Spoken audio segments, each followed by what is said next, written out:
warahmatullahi wabarakatuh.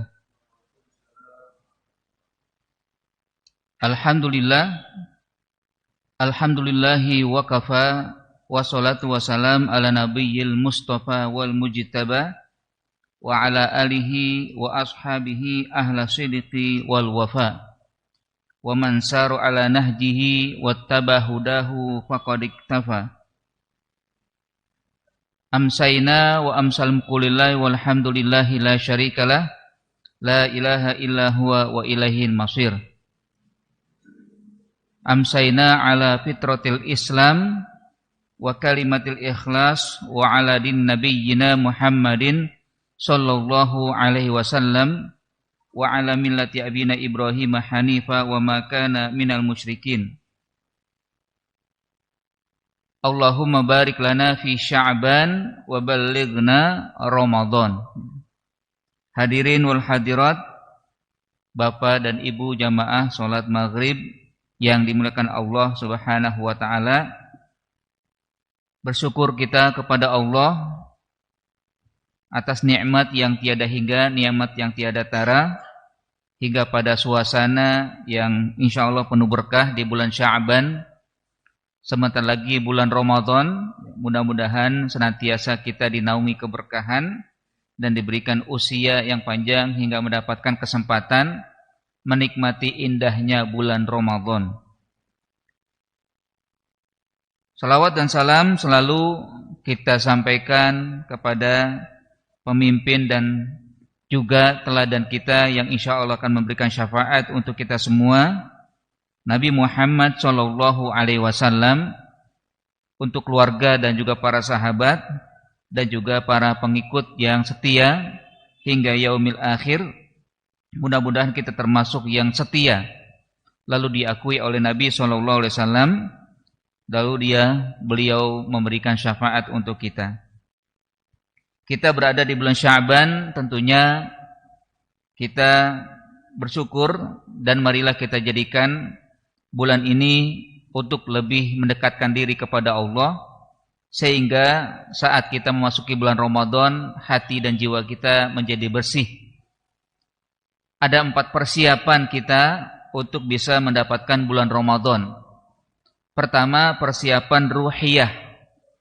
Jiwa-jiwa kita hendaknya kita bersihkan, karena ibadah akan ringan, ibadah akan mudah, dan ibadah akan nikmat kalau jiwa kita bersih. Bersih dari segala maksiat, bersih dari segala salah. Oleh karena itu pula seringkali kita melihat dan mungkin juga kita lakukan sebelum Ramadan, kita bermaaf-maafan. Mohon maaf kepada saudara-saudara, mohon maaf kepada siapa saja yang kita kenal, sehingga di antara kita tidak ada dosa. Jiwa yang bersih akan memberikan kepada kita kemudahan-kemudahan dalam segala aktivitas. Wa man tazakka fa innama yatazakka li nafsih. Bagi siapa yang senantiasa mensucikan jiwanya, hakikatnya itulah untuk kebaikan dirinya, bukan kebaikan orang lain. Yang kedua, juga kita persiapkan anggota tubuh kita. Marilah kita jaga kesehatan kita. Mulailah kita untuk selalu kalau bisa olahraga kecil, karena usia kita sudah cukup tua, maka berolahraga yang ringan-ringan, mungkin jalan kaki, atau juga melakukan aktivitas yang bisa membuat raga kita bugar kembali. Yang bugar insya Allah tetap bugar, yang kurang bugar insya Allah dengan olahraga kecil akan menjadi bugar. Lalu saat kita masuki bulan Ramadan, badan kita bisa sehat, lalu akhirnya menjalankan ibadah puasa dengan penuh vitalitas. Yang ketiga, juga perlu persiapan pemahaman, ilmu, pengetahuan. Karena dengan ilmu kita tahu bagaimana keutamaan, keistimewaan bulan Ramadan, kelebihan-kelebihan bulan Ramadan, yang sebenarnya bulan Ramadan bukanlah sekali ini yang akan kita dapatkan, tapi sudah sekian kali kita dapatkan. Namun seharusnya semakin banyak kita mendapatkan kesempatan bulan Ramadan, kita semakin paham akan hakikat yang ada di bulan Ramadan. Bulan Ramadan adalah syahrul syiyam, bulan Ramadan syahrul tarbiyah, bulan Ramadan syahrul qiyam. Yang Nabi SAW juga mengatakan, barang siapa yang berpuasa di bulan Ramadan dengan penuh keimanan dan ketakwaan, mohon dengan keikhlasan karena Allah Subhanahu wa taala, maka Allah akan mengampuni dosa-dosa yang telah lalu. Bahkan di bulan Ramadan ada pula Lailah, yaitu Lailatul Qadar, ya. Bulan yang di dalamnya terdapat malam yang lebih baik dari 1000 bulan. Kalau kita paham ini, insya Allah kita akan sungguh-sungguh antusias untuk mendapatkan kebaikan-kebaikan yang ada di bulan Ramadan. Dan yang terakhir adalah persiapan harta, ya, finansial. Karena di bulan Ramadan tentunya kita juga dimotivasi oleh Nabi SAW untuk memberi, baik memberi makan, memberi minum, atau memberi buka puasa kepada yang berpuasa. Boleh juga bertukar makanan, ya, artinya saling memberi. Karena dengan itu Nabi SAW mengatakan, man fattara shaiman falahu ajrus shaim. Barang siapa yang memberi makan kepada orang yang berpuasa, maka dia mendapatkan ganjaran dari orang yang berpuasa. Nah, inilah 4 persiapan yang mudah-mudahan bisa kita lakukan sebelum kita mendapatkan bulan Ramadan. Ya, tentunya tetap kita berdoa kepada Allah, yang pada akhirnya Allah Subhanahu wa taala mengabulkan doa kita, balighna Ramadan. Balighna Ramadan, ya Allah sampaikan kami bulan Ramadan, sampaikan kami bulan Ramadan. Jamaah sekalian rahmati Allah Subhanahu wa taala, kembali kita bersama untuk mengkaji hadis-hadis Rasulullah sallallahu alaihi wasallam, masih dalam kitab Riyadhus Shalihin, taman-taman orang yang soleh, dari hadis yang dikumpulkan oleh Imam Nawawi terkait dengan a'mal al-yaumiyah, kegiatan-kegiatan harian kita, yang mana pada kesempatan yang lalu sudah kita memasuki tema tentang muraqabah, dan hari ini juga masih tetap di dalam tema muraqabah, perasaan diawasi. Adanya CCTV, ya. Kalau bahasa sekarang mungkin CCTV, ya, pengawas yang selalu memantau kita di tempat-tempat yang ada, ya, CCTV, dan sebenarnya Allah lah CCTV kita yang tidak pernah lelah melihat amal-amal kita. La ta'khuduhu sinatu wala naum. Allah tidak pernah ngantuk, tidak pernah tidur, tidak pernah lengah melihat aktivitas hamba-hambanya. Nah, pada hadis yang selanjutnya, yaitu di hadis ke-7, diriwayatkan oleh sahabat Nabi yang sangat terkemuka, walaupun mungkin kita tidak begitu mengenal, tapi di kalangan sahabat sangatlah dikenal. Namanya Abu Ya'la, atau yang aslinya Shaddad ibni Aus radhiyallahu anhu, ya. Di mana Abu Ya'la ini julukan beliau, asli namanya Shaddad ibni Aus, ya. Di kalangan sahabat beliau terkenal dengan seorang yang ilmuwan, orang yang bijaksana. Beliau pernah menjadi gubernur di zaman di zaman Umar ibn Khattab, ya. Beliau diberikan amanah untuk menjadi gubernur di wilayah Hims. Kalau Hims sekarang Syria, ya. Yang sayangnya Syria sekarang amburadul, ya, oleh karena kekejaman dari kalangan Syiah, ya. La'natullah alaihim, ya. Suatu negara yang menjadi, ya, tempat di mana Rasulullah SAW, ya, memberikan, ya, arahan untuk menguasainya karena bagian daripada kota Syam, ya. Yang Syam nanti akan menjadi tempat munculnya pasukan Islam terkuat, ya, untuk mengalahkan Dajjal, ya, daerah Syam, ya, yaitu Syria. Nah, Shaddad ibn Aus ini adalah sosok yang sangat dikenal di kalangan sahabat dan juga Nabi SAW, Beliau meriwayatkan hadis sebanyak 50 hadis. Di antaranya lah hadis yang akan kita bahas, dan juga hadis yang mungkin juga di antara kita yang pernah mendengar tentang ihsan. Innallaha katabal ihsana ala kulli syai'.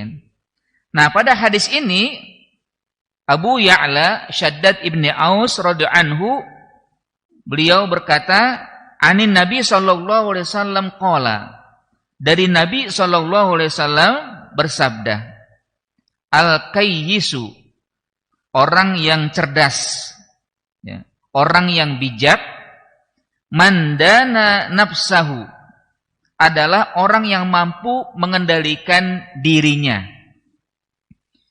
Wa amila lima ba'dal maut, dan dia selalu berbuat, beramal untuk kehidupannya setelah mati.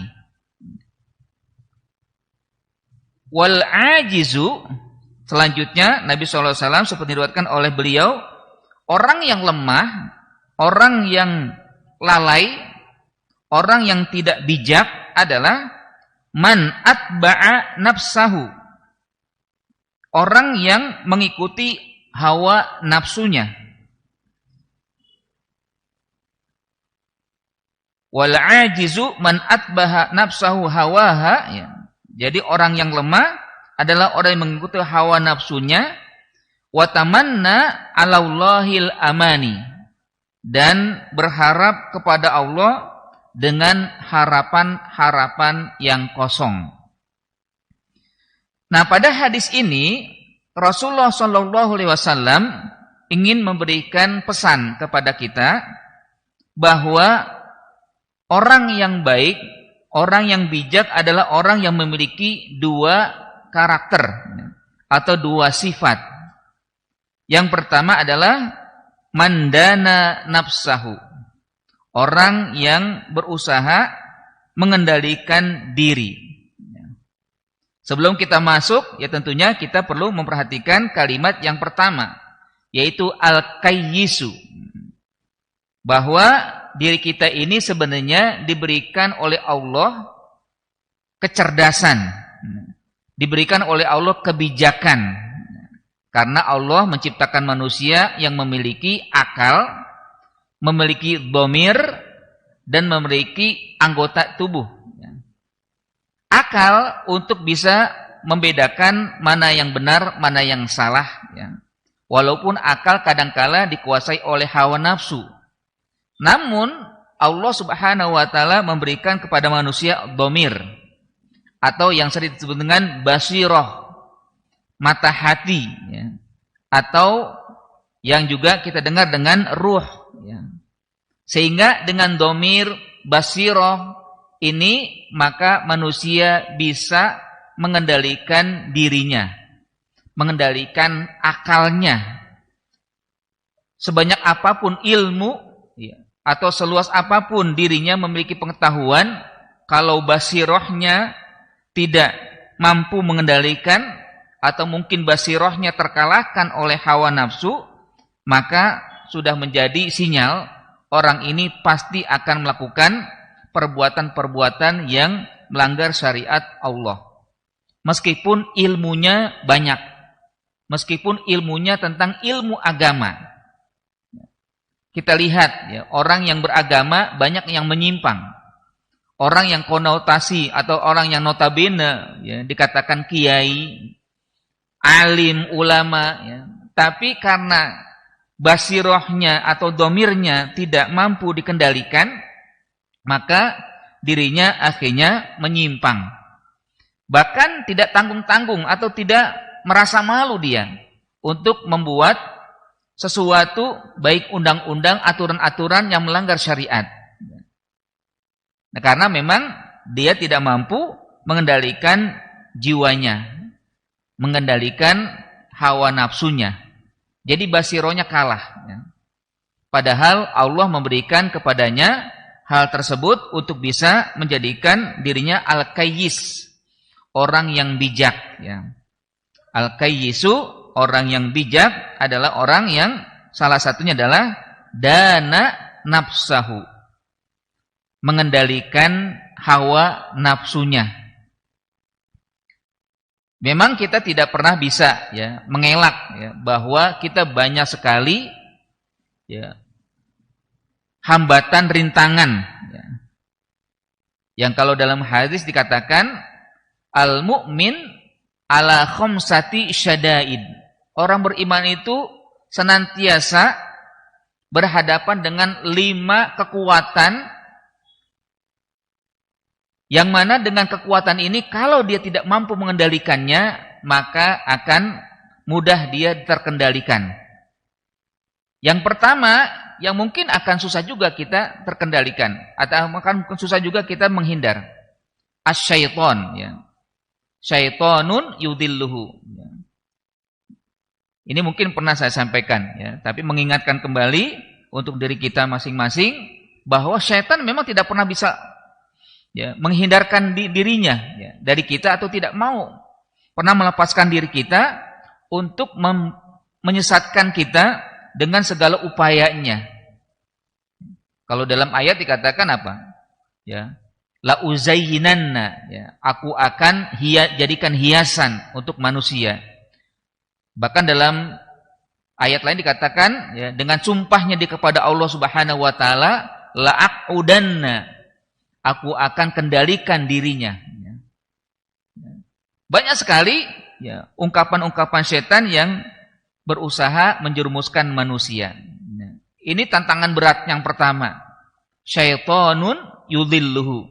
Setan yang berusaha menyesatkan manusia. Nah, ini terus dibisikkan ya. Makanya di ujung surat ya atau di ujung Al-Qur'an ya, surat An-Nas itu kan menjadi arahan Allah Subhanahu wa taala agar kita selalu memohon kepada Allah dari bisikan-bisikan setan. Min syarri al-waswasi al-khannas ya. Alladzi yuwaswisu fi sudurin nas minal jinnati wan nas ya. Agar kita mohon perlindungan kepada Allah dari berbagai bisikan, baik setan maupun jin atau juga manusia. Yang nanti juga akan kita bahas tantangan yang selanjutnya adalah manusia itu sendiri. Nah, setan ini memang tidak akan pernah berhenti untuk menjerumuskan dan agar manusia masuk bersama mereka ya. Menjadi orang yang bersama mereka ke dalam neraka. Kalau dalam perang Badar ada ya kisah di mana setan menjanjikan sesuatu kemenangan ya. Ya. Dalam surat Al-Anfal disebutkan di mana setelah janji-janji ya, setan itu tidak terwujud, maka mereka lari ya. Lalu mengatakan bahwa diri mereka lepas diri dari orang-orang yang telah dijanjikan ya. Wa qala syaitanu disebutkan di sini ya. La ghaliba lakumul yaum. Ya.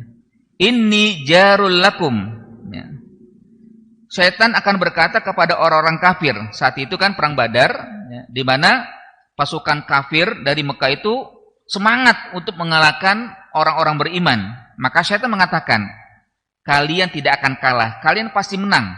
Wa inni jarul lakum. Aku bersama kalian akan membantu kalian.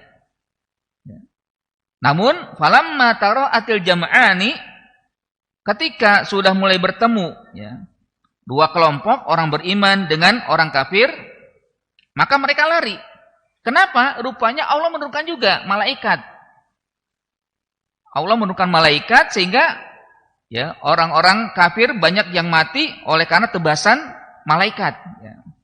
Dan syaitan mengatakan ya bahwa naqasa ala aqibai wa qala inni bari'um minkum. Aku berlepas diri dari kalian. Kenapa? Inni ara ma la tarawna. Aku melihat dari apa yang kalian tidak lihat ya. Inni akhafullah. Aku takut kepada Allah. Setan aja takut kepada Allah sebenarnya ya. Ya, namun ya rasa takut mereka tentunya tidak diimbangi dengan ibadah kepada Allah ya. Ya, tapi karena takut kepada Allah mereka tidak mau membela orang kafir. Yang penting orang kafir atau manusia mengikuti mereka, ya, menyimpang dari syariat Allah, selesai. Setelah itu lari, berlepas diri, tidak mau bertanggung jawab. Begitulah setan. Ya. Bahkan menarik ya kalau disebutkan yang lainnya di ayat pada surat Ibrahim ya. Ini nanti kelak akan terjadi penyesalan dari ya, orang-orang kafir atau orang-orang yang tidak beriman, di mana di saat mereka berhadapan dengan keputusan Allah Subhanahu wa taala, lalu manusia banyak menyalahkan orang-orang yang telah menyesatkannya, baik dari kalangan setan maupun dari kalangan manusia. Dari kalangan manusia ada juga ayatnya yang menyesal ya. Di sini akan saya sampaikan bagaimana di ayat 22 surat Ibrahim setan mengatakan apa? Wa qala syaitanu lamma qudiyal amru innallaha wa'adakum wa'dal haqqi. Setan berkata, sesungguhnya ya Allah telah menjanjikan kalian janji yang benar. Wa wa'adtukum fa akhlaftukum, dan aku juga menjanjikan kepada kalian agar kalian menyimpang dan kalian ikuti, ya kan? Jadi Allah memberikan janji kepada kita, janji kepada manusia yang benar. Dan setan menjanjikan dengan iming-iming, ya, dengan rayuan-rayuan, bisikan-bisikan, akhirnya manusia tergelincir dan mengikuti keinginan setan. Fa akhlaftukum, ya. Dan kalian akhirnya aku buat menyimpang. Maka wa maka naliya alaikum, aku enggak punya kekuasaan hari ini. Min sultanin, dari kekuasaan Allah, illa anda'autukum pastajabtum li, ya. Kecuali aku telah mengajak kalian dan kalian mengikuti aku. Karena itu, karena kalian mengikuti aku, setan enggak mau disalahkan. Fala talumuni walumu anfusakum. Jangan salahkan aku, salahkan diri kamu. Kenapa engkau ikut aku, kan gitu. Ini brengseknya setan ya. Ya. Enggak mau disalahkan dia. Walumu anfusakum, celah diri kamu sendiri. Kenapa ikut-ikutan gitu kan? Allah kan janjikan kepada kalian surga, ya. Allah janjikan kepada kalian kebaikan-kebaikan. Aku menjanjikan juga kepada kalian.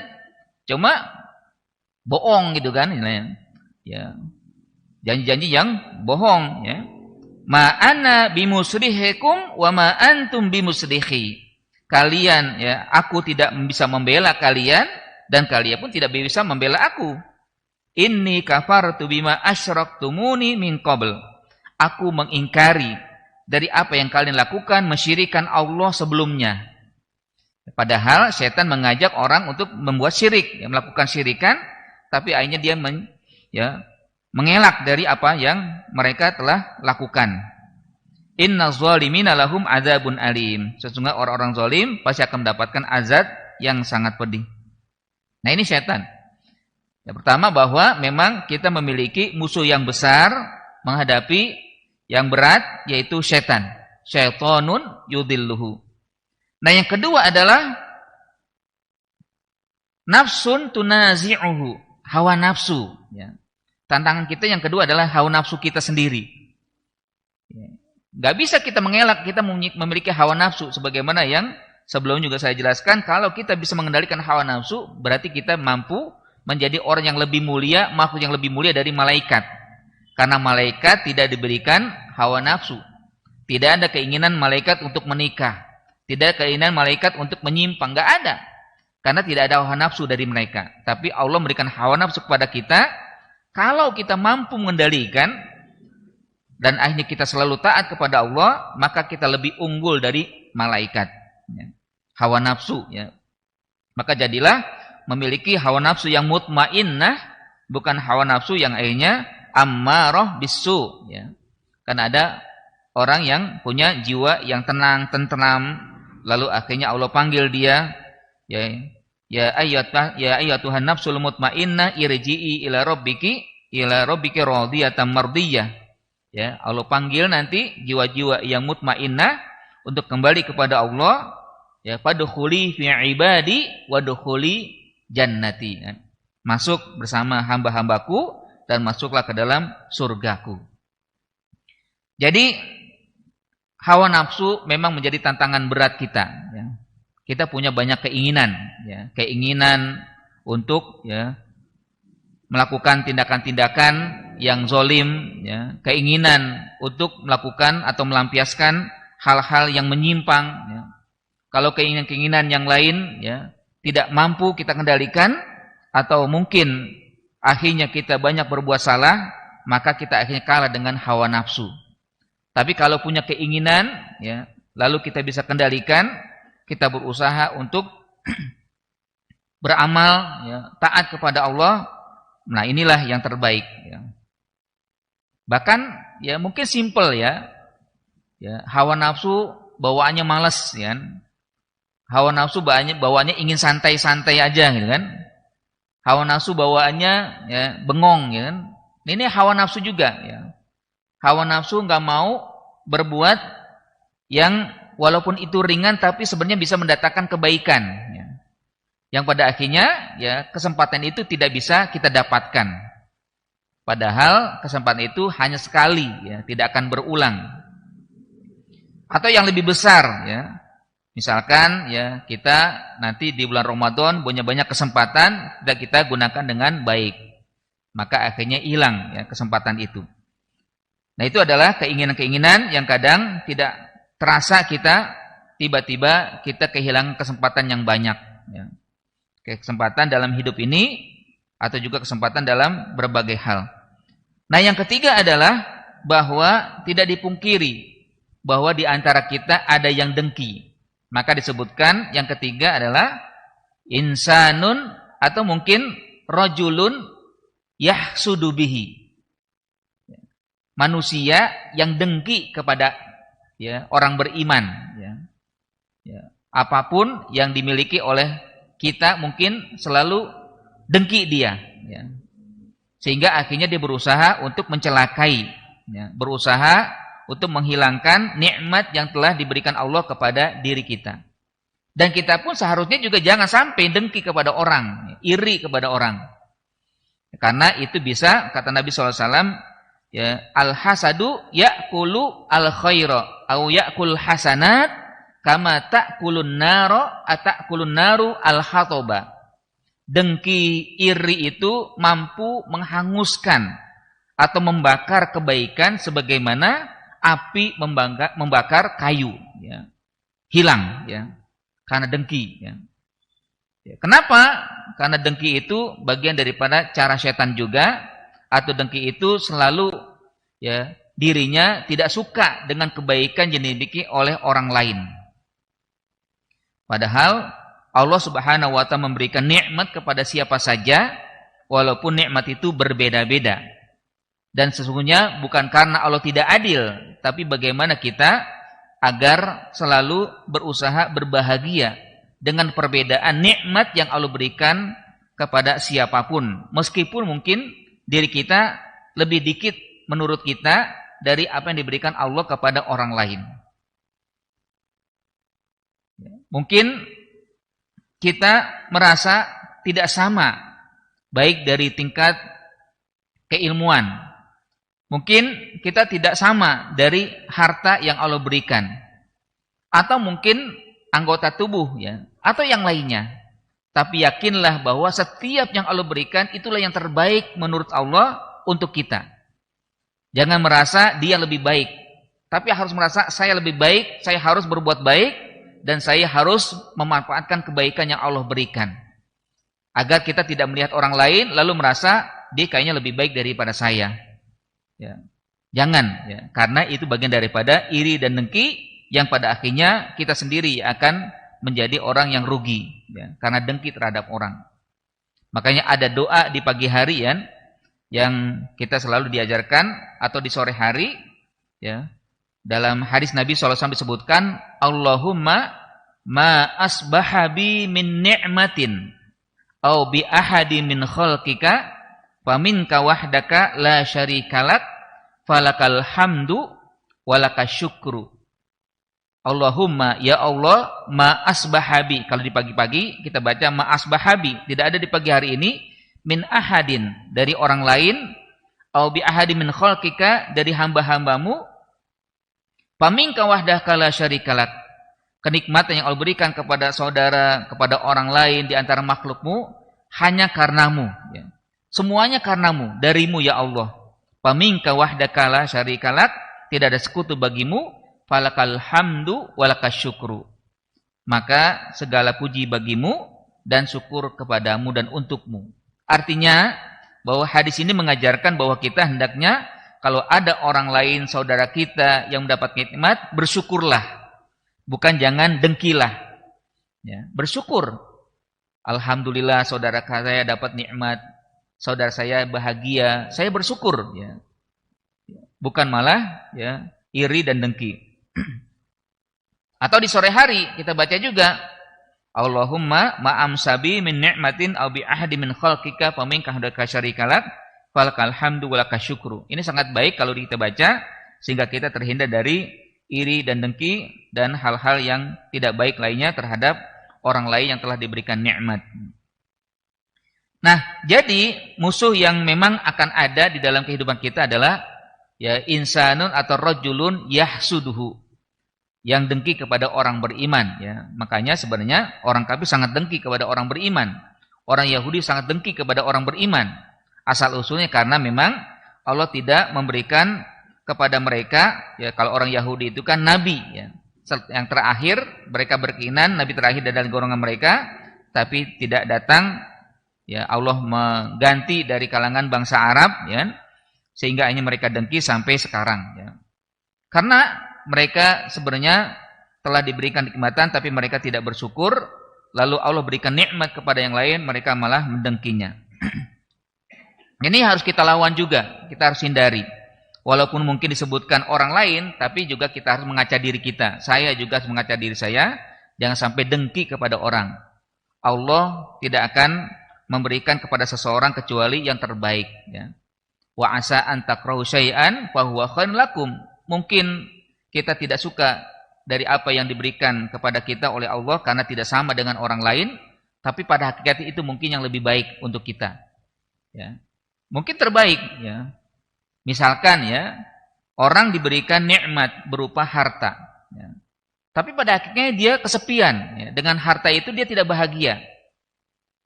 Ya. Bisa jadi begitu kan? Tapi apakah mungkin kita ketika diberikan harta yang banyak kita akan tenang? Belum tentu. Ya. Kan mendingan diberikan harta, ya, kalaupun banyak tenang gitu kan. Tapi kalaupun tidak, kita bisa lebih tenang lagi, rajin ibadah dan sebagainya. Pernah ada kisah di zaman Rasul kan, di mana dia orang miskin, lalu hanya minta kepada Nabi, ya Allah, ya Rasul, doakan saya agar saya diberikan nikmat yang banyak sehingga saya bisa beribadah dengan baik. Aslinya dia kalau sholat itu gantian dengan istrinya, ya, karena dia punya satu kain, punya satu sarung ya yang digunakan untuk sholat. Jadi ketika azan berkumandang, dia segera sholat, tapi nggak lama kemudian setelah salam dia pulang, tidak berzikir. Nabi memperhatikan terus, ini kenapa nih si Sa'labah ini? Kok setiap setelah sholat nggak pernah berzikir, pulang langsung? Akhirnya ditanya setelah itu, kenapa kamu tidak pernah berzikir? Ya Rasul, bagaimana saya mau berzikir? Kalau zaman dulu kan kalau sholat pengen tepat waktu kan? Ya istri saya nggak bisa tepat waktu sholatnya atau nggak bisa segera sholat karena saya bergantian. Setelah saya sholat, saya pulang cepat agar istri saya bisa sholat menggunakan sarung yang saya miliki. Oh begitu ya, iya gitu. Ya. Akhirnya, nah ini kesempatan nih si Sa'labah ini, ya Rasul doakan saya karena doamu terkabul. Ya. Akhirnya dia meminta kepada Rasul agar didoakan. Akhirnya tadinya nggak mau Nabi mendoakan karena khawatir kalau nanti dia tidak sanggup menerima nikmat yang banyak. Ya, akhirnya didoakan, terpaksa didoakan, setelah 3 kali diminta didoakan. Akhirnya setelah didoakan, ya terkabul, lama-lama dia menjadi orang yang hartanya berlimpah. Ya. Ya, awalnya setelah dia punya banyak harta, ya sholatnya ya mungkin tepat waktu tapi masbuk. Ya. Masbuk, ya. Rakaat pertama, ya. Kemudian setelahnya itu karena saking sibuknya, rakaat kedua masbuknya, setelah itu rakaat ketiga. Lama-lama nggak sholat di situ, sholatnya di tempat ladang dia. Ya. Akhirnya Nabi bertanya ini kemana nih Sa'labah? Mulai ada kehilangan, ya. Lama-lama dia tidak pernah lagi mendengar siraman rohani dari Nabi, nggak mendapatkan pelajaran, sehingga dia nggak tahu ada kewajiban zakat. Lama-lama dia tidak lagi sholat di masjid kecuali sholatnya di ladang dia. dan lama-lama dia tidak mendapatkan ya pelajaran dari Rasul Shallallahu Alaihi Wasallam, dan lama-lama dia tidak mendapatkan informasi bahwa ada kewajiban zakat. Sampai akhirnya datang utusan untuk meminta zakat kepada dia, dia marah-marah. Apa-apaan ini? Ya, tiba-tiba minta kepada saya. Ya. Nah, ini ingatkan, ini perintah Rasul. Mana nggak ada saya mendengar? Ya. Nah, disampaikan kepada Rasul. Begini si Sa'labah. Ya. Ya. Sekali diminta nggak dia turuti. Sekali diinformasikan dia tidak mau menerima. Kedua kali juga demikian. Ketiga kali sampai akhirnya Rasulullah SAW berlepas diri. Sampai pada akhirnya dia kehilangan semuanya. Ya. Kehilangan semuanya. Artinya dia tidak sanggup, ya tidak bisa rupanya setelah diberikan harta seperti sebelumnya. Kalau dia sebelumnya miskin bisa sholat tepat waktu, bahkan lebih awal. Ya setelah diberikan nikmat, ya dia tidak lagi begitu. Hampir sama dengan Qarun ya. Kalau Qarun lebih lagi menjadi kafir ya. Kalau ini masih mending ya. Sa'labah ini masih dalam ya pengawasan Rasulullah SAW. Ya. Nah begitulah mungkin bagi kita ya. Walaupun kita tetap berharap ya berkeinginan untuk mendapatkan nikmat yang bisa menenangkan kita, menenteramkan kita, tapi pada hakikat kalau misalkan sampai saat ini kita diberikan seperti ini, tetaplah bersyukur ya. Boleh jadi ini yang terbaik. Nah, yang ketiga itu, yang keempat adalah ya musuh yang besar yang akan ya berhadapan dengan orang beriman atau yang dihadapi orang beriman adalah kafirun, orang kafir. Orang kafir yuharibuhu, ya, orang kafir yang senantiasa memerangi orang beriman. Ini tentunya nyata ya, orang kafir yang nyata. Tapi ada yang kelima ya, adalah munafiqun, orang munafik yang memiliki kebencian, yubghiduhu. Ini musuh dalam selimut ya, yang tentunya juga berbahaya. Ya. Nah, tentunya yang kita garis bawahi yang kedua tadi, hawa nafsu ya. Yang mana dalam hadis yang dikatakan oleh Nabi SAW, al-kayyisu mandana nafsahu. Orang yang bijak, orang yang cerdas adalah orang yang mampu mengendalikan diri, mengendalikan hawa nafsunya. Namun bukan hanya itu. Ya. Kata Nabi SAW, yang kedua adalah, wa amila lima ba'dal maut. Orang yang punya orientasi akhirat dalam setiap aktivitas. Jadi hidup kita ini atau kerja kita, aktivitas kita, kesempatan yang Allah berikan ini harusnya kita selalu orientasinya akhirat. Apapun yang kita lakukan harus kita yakini bahwa kita sedang menuju akhirat. Ya. Bukan hanya di dunia. Ya. Kalau dunia saja sebentar. Ya. Paling banter kata Nabi antara 60 sampai 70 tahun. Ya. Ya, kata Nabi, ya a'maru ummati ma baina sittin wa sab'in ya. Umur umatku antara 60 70. Kalau pandang lebih itu persekot ya. Itu tambahan ya, itu diskon dari Allah diberikan panjang usia lebih dari 70, tapi sedikit kata Nabi. Aqallu min zalika ya. Sangat sedikit yang diberikan tambahan oleh Allah usianya sampai 70 ke atas ya. Memang ada. Tapi sebenarnya bukan itu yang Allah inginkan ya. Karena ya Allah mengatakan dalam hadis dalam ayatnya bahwa orang yang kafir ketika dipanjangkan usianya mereka sebenarnya buruk ya. La yahsabannal ladzina kafaru annama numli lahum khairun ya. Orang yang tidak beriman ketika dipanjang umur, dipanjang usia itu baik bagi mereka. Innama liyazdadu isman ya. Kalau orang kafir bertambah usia, bertambah dosa. Namun kalau kita balik, mafhum mukhalafahnya Allah inginkan dalam ayat ini orang beriman ketika dipanjang umur, dipanjangkan usia, itu akan baik bagi dia. Ya, khairun lahum ya. Laisa liyazdadu isman, bukan bertambah dosa. Kenapa? Karena kita selalu mengiringi dengan iman ya, dan juga berusaha untuk menjadikan amal-amal itu orientasi akhirat. Nah, karena itu bersyukurlah kita diberikan keimanan oleh Allah Subhanahu wa taala. Nah, hakikatnya adalah bahwa wa amila lima ba'dal maut ya, dari hadis ini kita senantiasa dalam segala aktivitas berusaha untuk menjadi orang yang baik. Jadikanlah amal-amal kita baik. Karena kita tidak pernah bisa terhindar dari pantauan Allah Subhanahu wa taala. Allah memuraqabah kita ya. CCTV ada di mana-mana ya. Mau kita di tempat yang sepi, di tempat yang ramai ya, atau ke dalam kesendirian atau dalam keramaian, Allah ada di antara kita. Ya. Tidak ada yang lepas dari pantauan Allah ya. Apalagi yang pernah saya sampaikan bahwa kita punya 5 saksi ya.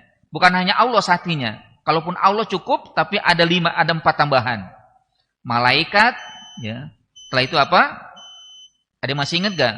Ya, malaikat, Allah, malaikat, kemudian anggota tubuh, kulit dan kaki kita, tangan dan kaki kita, kulit-kulit kita, dan juga tempat kita berpijak. Tempat kita duduk ini saksi kita nanti. Ya. Tempat kita tinggal, di mana kita tidur, itu dipan-dipan itu menjadi saksi nanti. Ya. Tempat kita di mana bekerja menjadi saksi. Ya. Semuanya menjadi saksi. Berarti kita tidak pernah bisa lepas ya. CCTV begitu banyak ya. Ya, kemarin saya sempat baca itu kan ada orang Indonesia Muslim dia ke Cina ya, ke daerah Uighur itu kan. Itu dia pengen ngobrol dengan ya, supir taksi, dengan orang-orang yang ditemui, tapi nggak berani.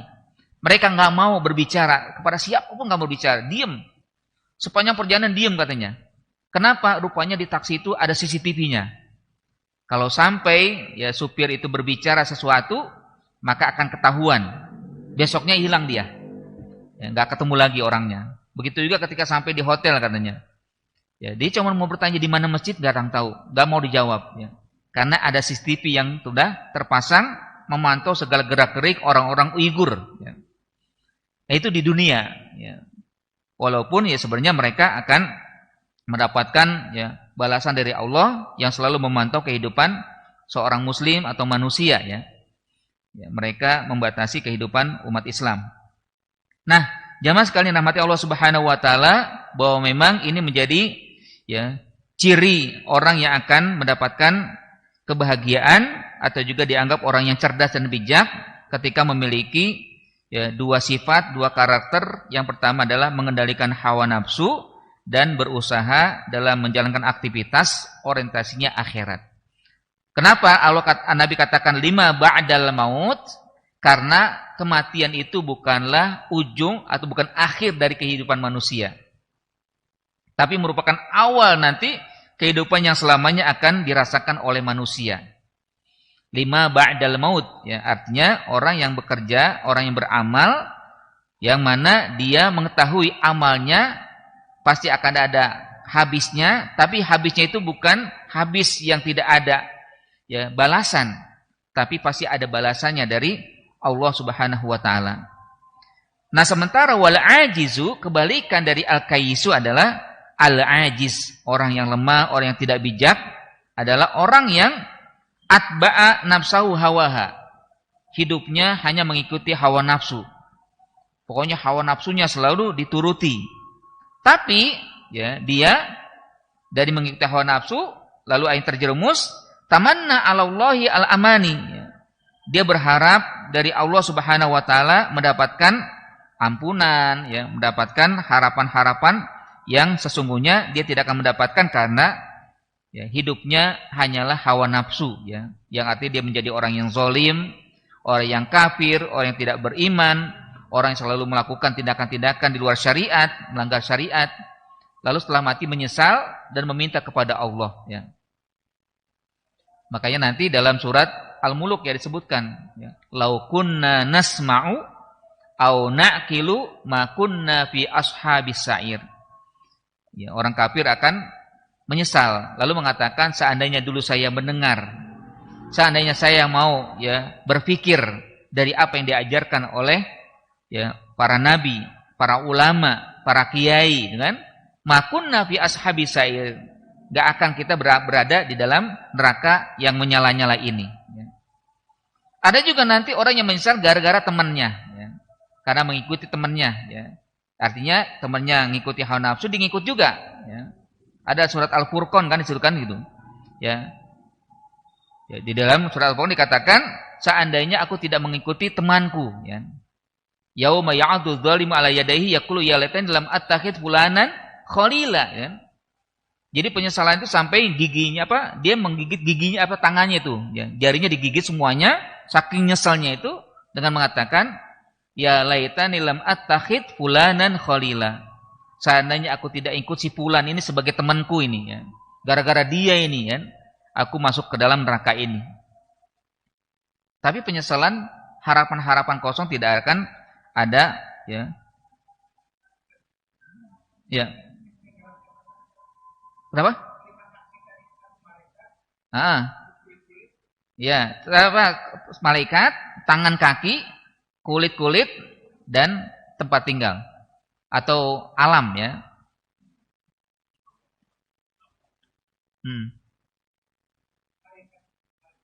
Ya. Malaikat, tangan kaki, kulit-kulit, ya, kulit tubuh kita ini semua, ya, jadi saksi. Tempat tinggal, ya, tempat kerja, ya, pokoknya itu alam, ya, alam di mana kita ada itu jadi saksi, ya. Kalau tempat kerja, ya tempat kerja jadi saksi. Kalau kita tinggal, tempat tinggal kita jadi saksi. Tempat kita duduk di sini menjadi saksi juga. Makanya kan mungkin, ya, kita melihat ada orang sholat ganti tempat, ya, iya kan? Habis sholat wajib, sholat sunat ganti tempat. Itu apa? Harapannya itu jadi saksi tempat sujudnya itu, iya kan? Ya. Ya sudah mati nanti kita akan mendapatkan, ya, akan disaksikan oleh malaikat, oleh anggota tubuh, ya, oleh tempat tinggal. Dia mengatakan si fulan hari ini dia sholat, gitu. Si fulan hari ini dia beribadah, si fulan hari ini ngaji, gitu. Menjadi penguat, ya, bahwa dia memang orang baik, gitu.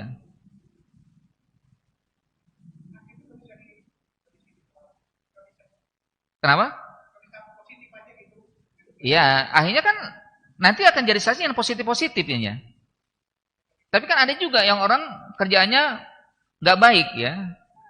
Nah ini si fulan ini brengsek nih orang nih, ya, gitu. Tapi kadang ada orang yang kalau yang brengsek atau yang buruk atau yang kafir itu akan ngelak dia. Enggak, saya nggak berbuat itu, kan gitu. Kalau kita memang, ya, pahamlah kita kan, bangga betul ketika mereka menjadi saksi karena kita berbuat baik.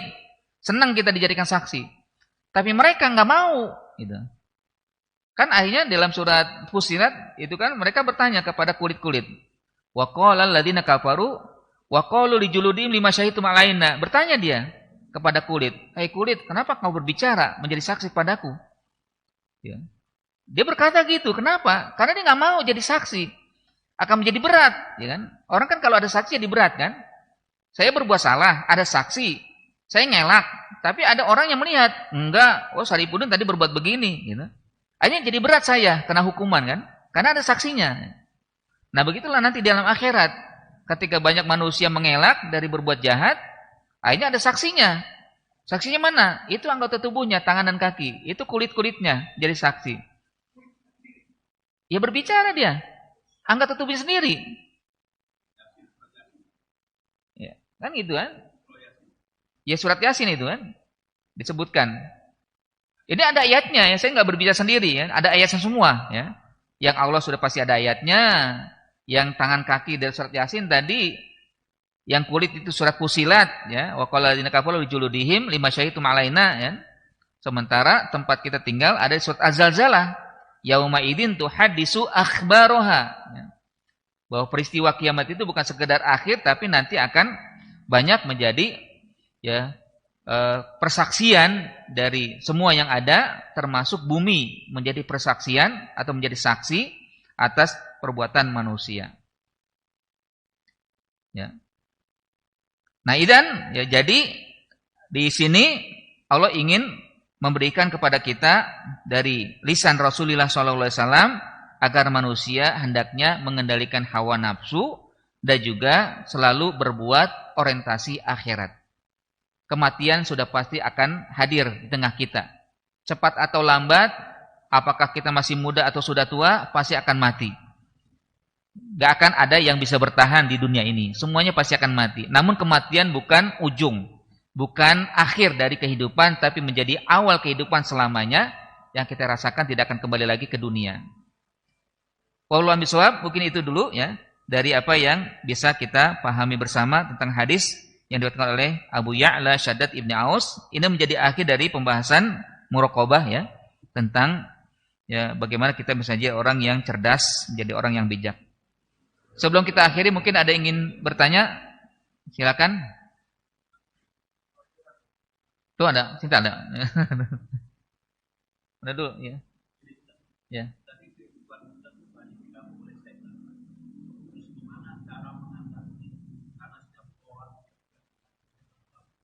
Bisa ada ini orang jelas soalnya? Ada.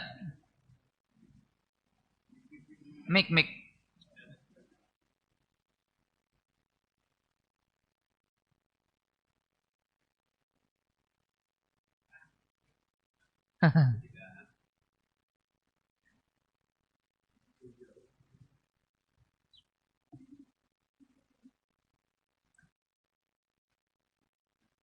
Udah bisa belum?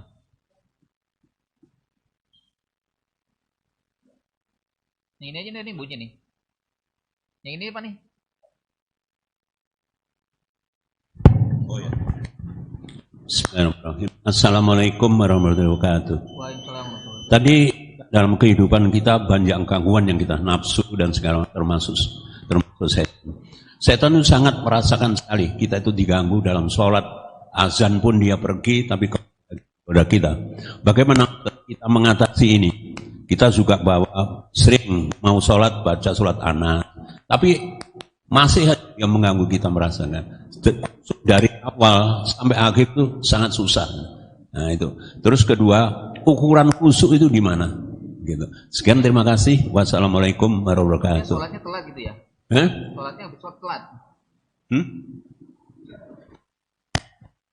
Maksudnya tadi apa? Kurang jelas? Oh, kurang jelas. Jadi cara ngatasi kita diganggu oleh setan itu aja. Sampai ibadah kita juga diganggu, kan gitu. Diganggu Bang.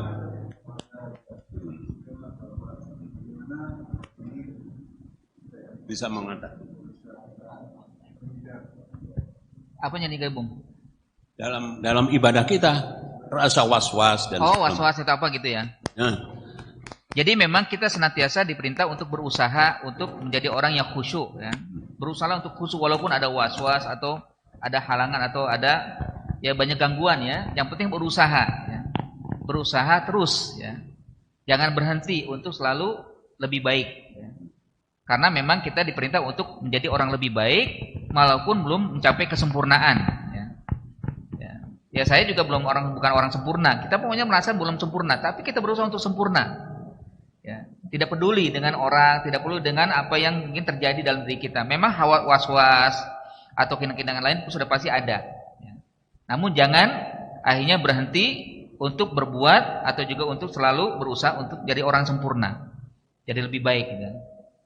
Itu mungkin ya. Ukuran khusus. Ukuran khususnya? Ya, ukuran khususnya adalah kita selalu menjadi lebih baik. Jangan sampai ketika beribadah, ya, tapi nggak baik. Ya. Kita sholat, ya, akhirnya kita berusaha untuk menjadi orang lebih baik setelah sholat. Terus begitu kan? Terus berusaha untuk menjadi baik. Pokoknya jadikan setiap ibadah memberikan efek yang positif untuk kita. Kan bisa jadi kan ada orang sholat tapi zolim, ya. Ada orang sholat tapi suka gibah atau suka banyaklah berbuat maksiatnya, gitu. Tapi apakah mungkin kalau sudah berbuat itu kita merasa kayaknya enggak maksimal? Jangan juga. Berusaha untuk mohon ampun kepada Allah kalau misalkan terjadi seperti itu. Jangan berhenti untuk meminta kepada Allah ampunan dan juga berusaha untuk berhenti dari segala kesalahan keburukan. Baik Pak, gimana Pak? Di awal menyampaikan bahwa persiapan Ramadan. Nah, yang ditanyakan pada bulan Syaban itu Rasul paling banyak puasa sunnah. Nah, guidance-nya apa? Kita menyampaikan puasa sunnah untuk Ramadan. Apakah misalnya ada ayam mumpit kita sudah berhenti, atau kita sampai Senin Kamis itu sampai mendekati Ramadan? Ada guidance atau tuntunannya, Ustaz? Mohon pencerahan. Makasih. Ya. Assalamualaikum. Kalau kita terbiasa, misalkan kan ada terbiasa sholat Senin Kamis atau Senin puasa Nabi Daud, ya, boleh nggak berhenti? Silakan aja lanjutkan. Nggak mesti sampai sampai nisfu Sa'ban, nggak mesti. Kalau sudah terbiasa ya, terbiasa untuk puasa sunnah, baik yang Senin Kamis atau Ayyamul Bid. Kalau Ayyamul Bid udah pasti berhenti di situ kan. Atau Nabi Daud, ya kan ada orang yang suka puasa Nabi Daud, ya, sehari puasa sehari tidak, ya.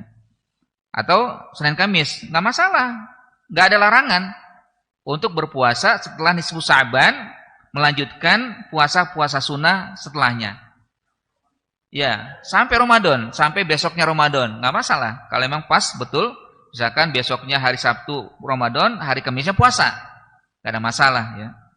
Tapi kalau memang besoknya puasa, hari ini Kamis misalkan atau Senin, lebih baik jangan. Persiapkan aja untuk puasa yang wajib. Kalau yang pas tepat ya, besoknya puasa. Mendingan ya berbuka aja untuk mempersiapkan diri puasa yang wajib. Ketimbang kita menjaga yang sunnah, lalu wajib nanti nggak maksimal. Ya. Itu mungkin tentunya. Kalau Nabi sih memang dia puasa full ya, bulan Sya'ban. Tapi kan nggak pernah kita dengar ini sunnah Nabi yang boleh kita lakukan nggak. Tapi yang boleh adalah yang kalau memang sudah terbiasa. Kalau yang nggak terbiasa, jangan berpuasa. Saya pengen persiapkan ini berpuasa latihan gitu kan, jangan. Ya, mendingan dia kondisikan jiwanya, kondisikan badannya untuk lebih prima, ya sehat jiwanya, sehat raganya. Setelah nanti pas datang puasa menjadi lebih baik untuk bisa lebih siap melakukan puasa wajib.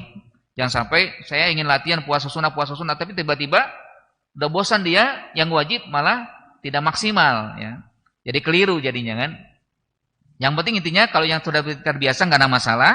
Tapi yang tidak terbiasa lebih baik pas nisfu Sa'ban selesai jangan lagi lakukan puasa sunnah yang tidak biasa ya. Yang tiba-tiba saya mau rajin gitu kan, jangan ya. Wallahu alam ya. Mungkin itu saja ya, jamaah sekalian dirahmati Allah Subhanahu wa taala. Mudah-mudahan semua kita nantiasa ditimpahkan keberkahan rahmat Allah di saat kita hadir di dalam majelis ilmu ini. Aku qouli hadza. Assalamualaikum warahmatullahi wabarakatuh.